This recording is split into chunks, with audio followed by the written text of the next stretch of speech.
Biblical archaeology may be a lot more interesting than you think.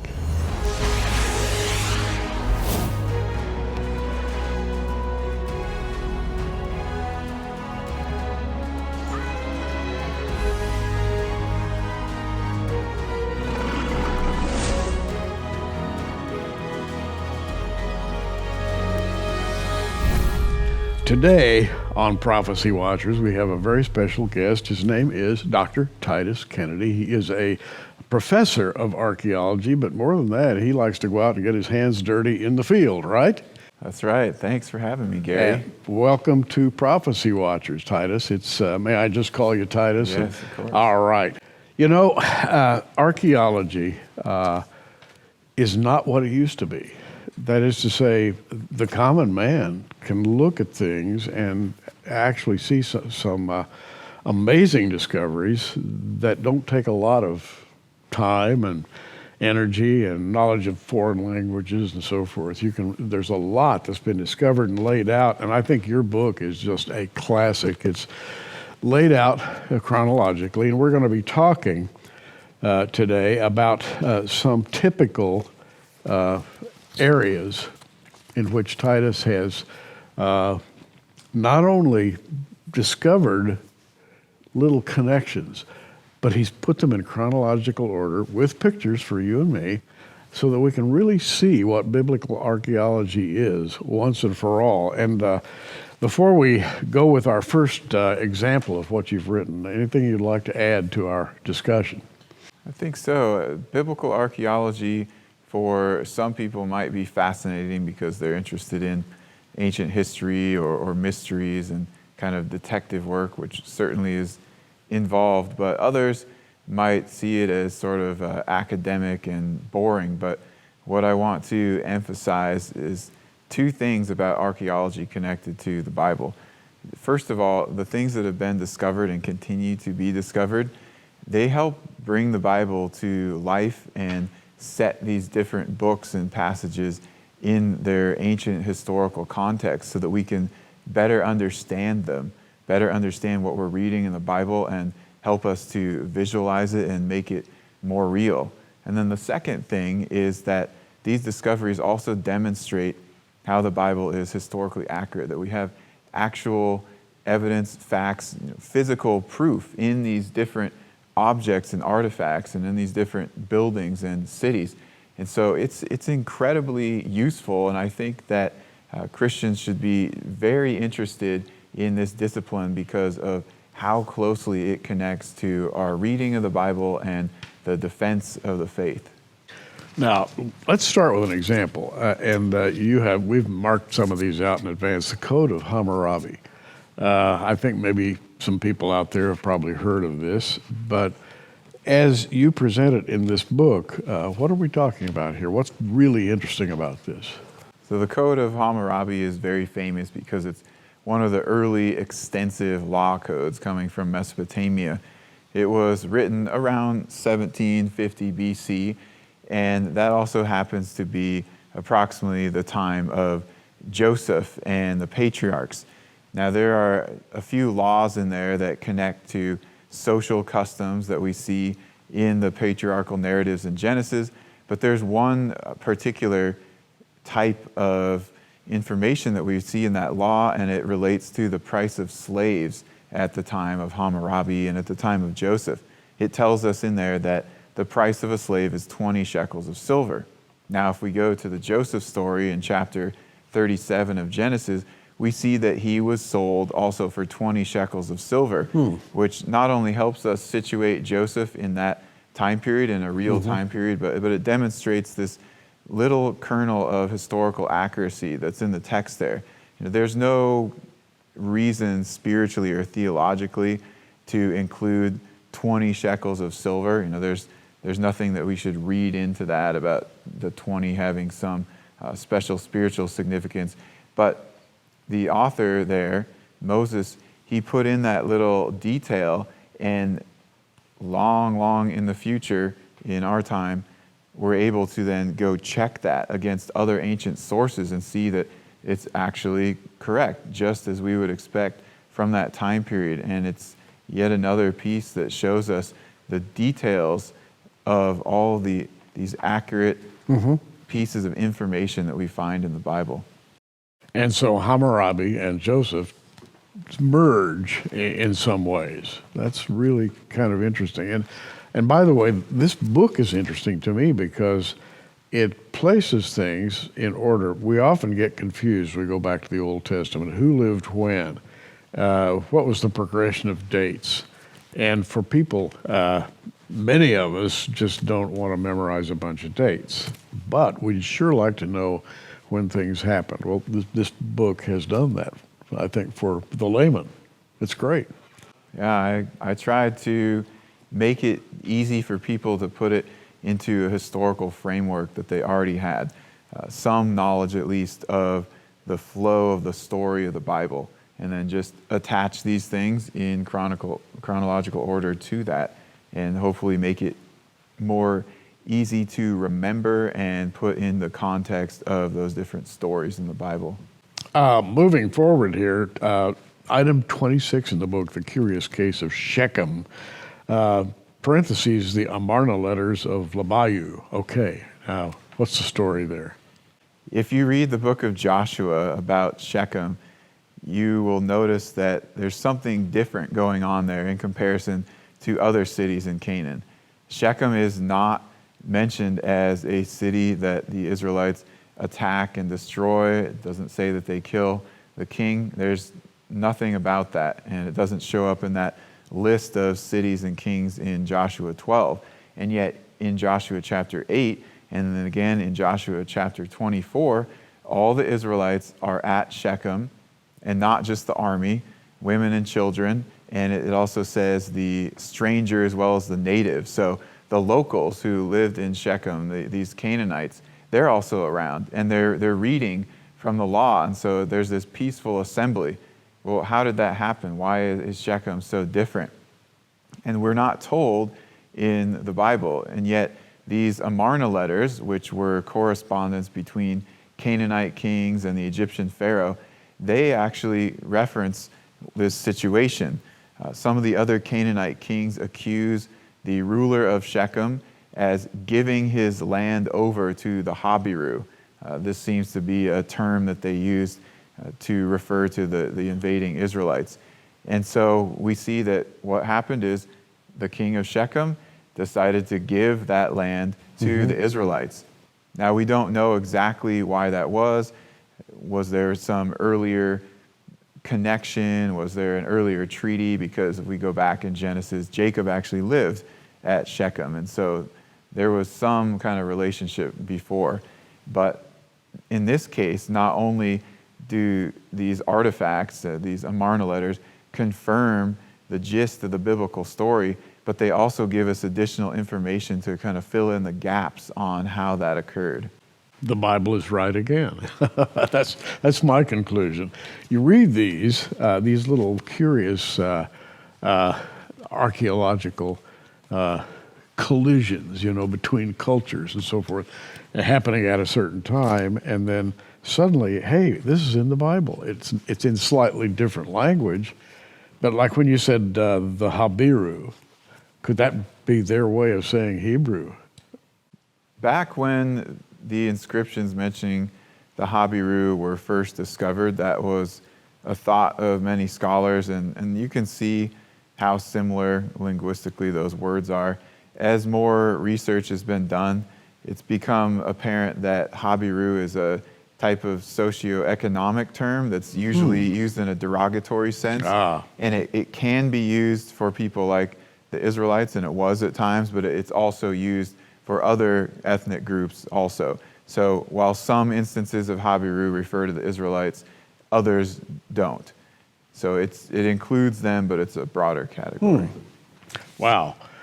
How about this one? The Royal House of David, and this, by the way, is on page 98 of Unearthing the Bible.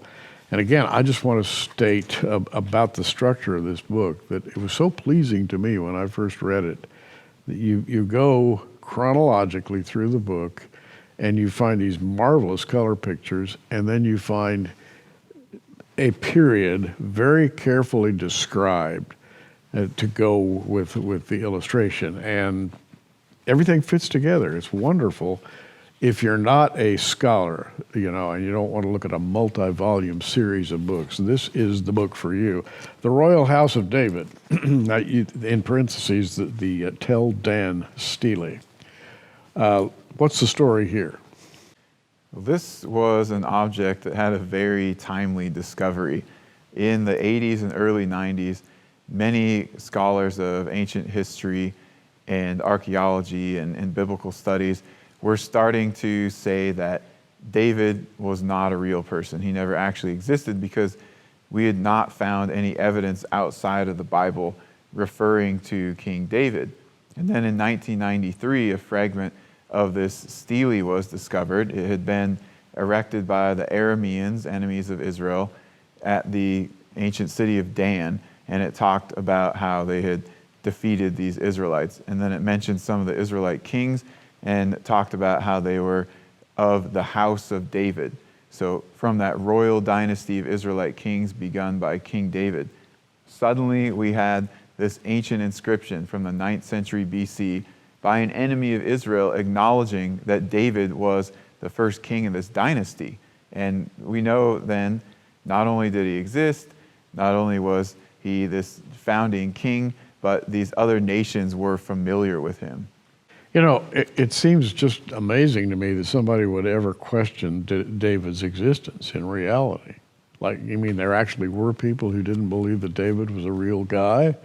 So let's go back and see if we can find some traces. That would not have occurred to me because by faith I accept David and Solomon as real people with having real adventures and dealing with God's will in a particular way. But it really is nice to have the hard evidence, too, on the other hand. It is, certainly. I mean, in the academic community and especially in the secular world, basically everything in the Bible is questioned. They will say, if we don't have the archaeological evidence for it, then they're skeptical of it. Some are even skeptical when we have the archaeological evidence. So for those who are really seeking for the truth, it's really important and helpful to have some of these artifacts and sites that have been discovered to demonstrate that the text of the Bible is historically accurate. For others who are going to be skeptical regardless of all of the evidence, they're just going to have to come up with explanations, kind of explain their way out of how this doesn't relate to the Bible. But I think with an open mind, a lot of people will see the incredible amount of evidence there. The next one, and this one really is interesting for a couple of reasons, Sennacherib versus Hezekiah. We've all heard about Hezekiah, and the photo that goes with this is really amazing. It's a prism, I guess you call it. And tell us about this. This prism is one of the copies of the campaigns of the Assyrian king Sennacherib. So later in his reign, he had an official account of his exploits recorded in cuneiform on these clay prisms, and they circulated them around the Assyrian Empire. We actually have 3 complete copies of this, but there are several other fragments of it known, so we know that there were many copies spread out. In terms of how it connects to Hezekiah, well, part of this official document discusses Sennacherib coming to the kingdom of Judah. He says that he defeated 46 of the strong-walled towns of Judah, and then he went up to Jerusalem, the capital, and he besieged the city. And it talks about how he had Hezekiah in there like a bird in a cage, and then Hezekiah came and gave him tribute of gold and silver. And if we look at the text of the Bible, and for example in 2 Kings and in Chronicles, we see that all these things match up, even to the point of the amount of gold that is demanded of Hezekiah and that Hezekiah then gives to Sennacherib. And yet one other very interesting component of this is how the text in the Assyrian version just ends after the tribute. But if we go to the Bible, we see that the Assyrians actually failed to conquer Jerusalem, and they ran back to Nineveh. Well, the Assyrians left that part out as they didn't want to make themselves look bad. And that was Right. very typical of ancient cultures. In fact, in that region and time period, the Israelites are basically the only ones who record their failures in official documents. And probably because they had some sense of having failed God. If you've got the concept of a God and you conquer the enemy, you attribute that victory to God. And conversely, if you fail, you have to blame yourself for not being faithful and not following his dictates. And so it would be a different thing. And that shows up archaeologically. That's fascinating. Yeah, and it's certainly reflective of a completely different worldview and theological system. The next one we're going to look at is the Babylonian conquest of Judah. Now, we read about this in the Bible. We know a lot about the Babylonian conquest, but you give a sort of a different cast, a little view that is not often seen. There's a Babylonian text of Nebuchadnezzar, part of his official annals, and sometimes this particular tablet's called the Jerusalem Chronicle because it deals with Nebuchadnezzar coming into Judah and then besieging and conquering Jerusalem. Now, the Babylonian conquest of Judah is something that is prophesied about in the Old Testament. And then we see in this text here that some of that is coming to pass. And in the Babylonian version, it mentions the year that Nebuchadnezzar comes in, and it talks about how he takes away a king into exile into Babylon, and then he appoints a king of his choosing, which he doesn't name in the text, but we know from the Bible that was Zedekiah. So that's the Babylonian version of what we also read about in the biblical text. It's just amazing to go through these, and I'm thumbing through, and here's an interesting one: Belshazzar and Daniel. This is a cylinder. Apparently, the Babylonians liked these funny pillar-looking cylinders. I don't understand that. Do you? They would take them and then they would insert them as a foundation deposit in important buildings like temples. And it was sort of like a time capsule, but it was also connected to their theological beliefs. Belshazzar and Daniel. And now this is an interesting period of time. Of course, we've all read the book of Daniel, right? Haven't we? Yes, we have. Let's talk about this story. This is from a different point of view than the biblical point of view, but it adds to our understanding.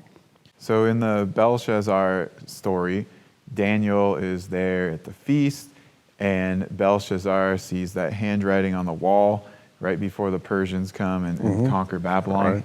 And he tells Daniel that if he will interpret that for him, he'll offer him the third place in the kingdom. Scholars skeptical of the Bible used to say that this was a perfect example of how the Bible makes up history, or especially the book of Daniel in particular, how it was written by someone hundreds of years later who just created this story, because they said, this Belshazzar didn't exist. We have no idea who he is. He was just created. And why then would Daniel only be offered the third place in the kingdom? That doesn't make sense.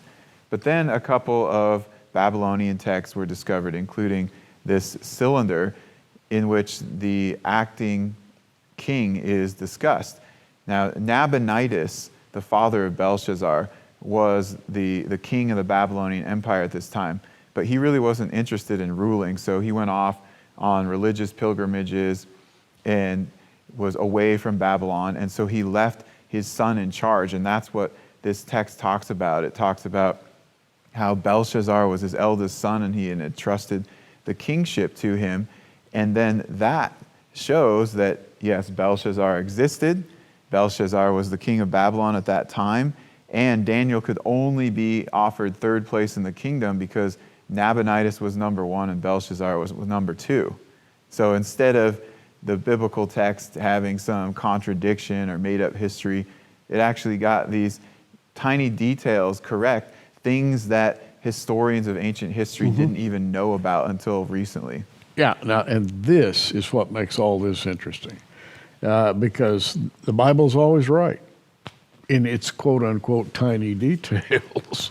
And this is what I love about archaeology, the way you've laid it out. It stands behind Scripture. And the beautiful thing is finding little details that the Bible had all these years, we didn't know what they meant. That's a wonderful situation.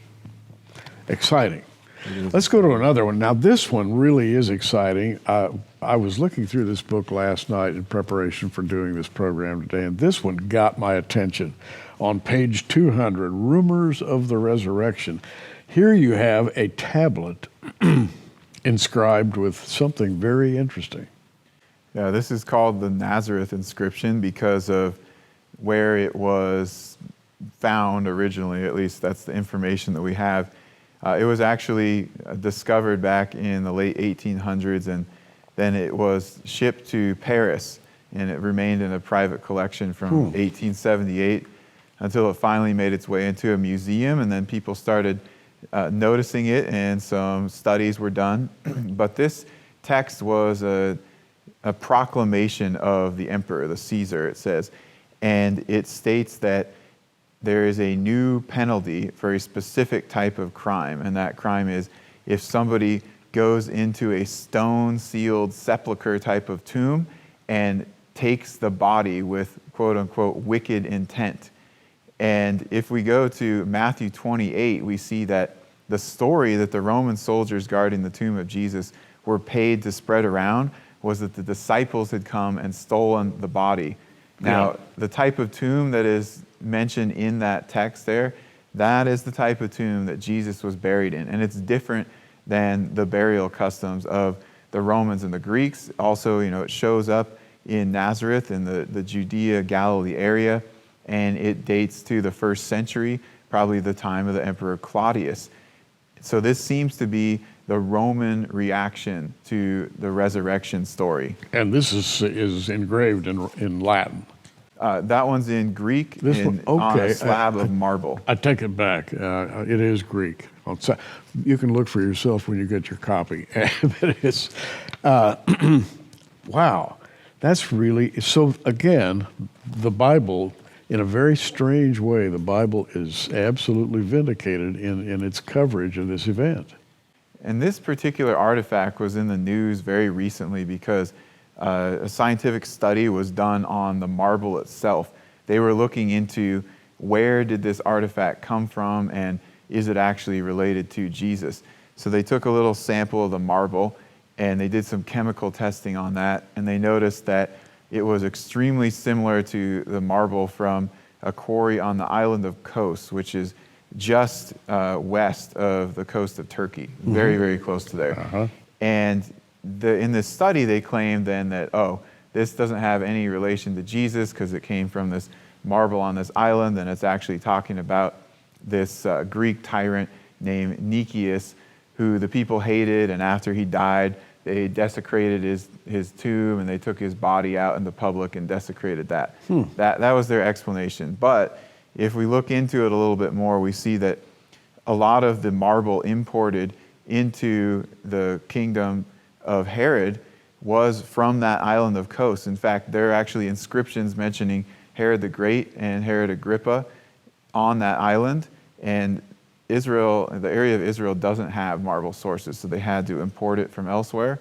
And then also, if we look at the type of tomb that Nicias was buried in versus the type of tomb Jesus was buried in, and if we look at things like what actually happened in the desecration of his body versus the disciples supposedly stealing the body of Jesus with intent to say the resurrection happened, I think it becomes pretty clear that this is definitely talking about Jesus. Now, as I look at this again, I can plainly see that it is a Greek inscribed tablet. This would be Koine Greek, or the common Greek that was spoken in the Middle East in those days. Yes. Now, a lot of people are surprised to discover that Greek was spoken in Jerusalem around the time of Christ, and Latin was spoken among the upper class and the Romans, and of course Hebrew, but here it is in Greek. And it's a warning, sort of. It is. Don't don't do want this. They don't want that news going around, and they don't want anything like that ever happening again. Right. So this is a validation of the resurrection of Christ.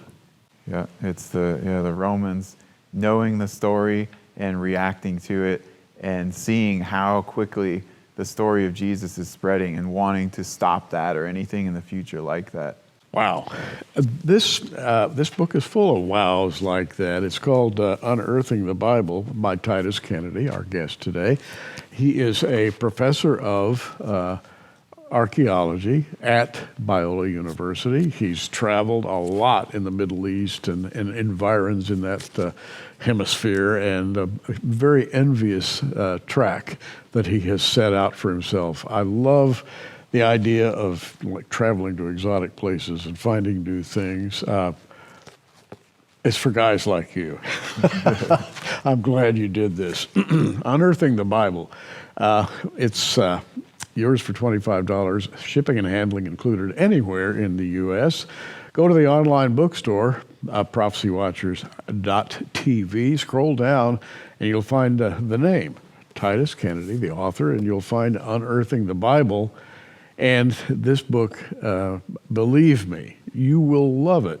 You won't be able to put it down, because what it does is link your favorite Bible stories to archaeological discoveries chronologically. And as you look at these things, dates begin to fall into place, and you say, oh, so that's when that happened. I didn't realize that. This is a terrific book in that respect. Now, we put things together in packages, and we have put together in the past Biblical Archaeology, Volume 1 and Volume 2, a total of 12 DVDs with Randall Price, Aaron Lipkin, Michael Lake, Timothy Alberino, Tim Mahoney. Randall Price, by the way, does a couple of presentations on these discs that are just terrific. And we're putting all of this together, the 12 DVDs, 12 messages, plus the book, for a gift of $75. Again, shipping free, postpaid in all 50 states, and we'd love to send them to you. I'm particularly happy to be offering Unearthing the Bible by Titus Kennedy. Titus, keep up the good work. Thank you, Gary. You know, so where next? I am actually working on another book focusing on locations of the Bible, archaeological sites, doing some publication of excavations that I directed recently, and then getting prepared to do a couple more projects on 2 ancient biblical cities.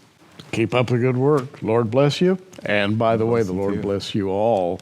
And thanks for watching today. Keep watching, everybody. We are. Thanks for joining us on Prophecy Watchers. You can find us on the web at prophecywatchers.com, where you can sign up for our free email newsletter.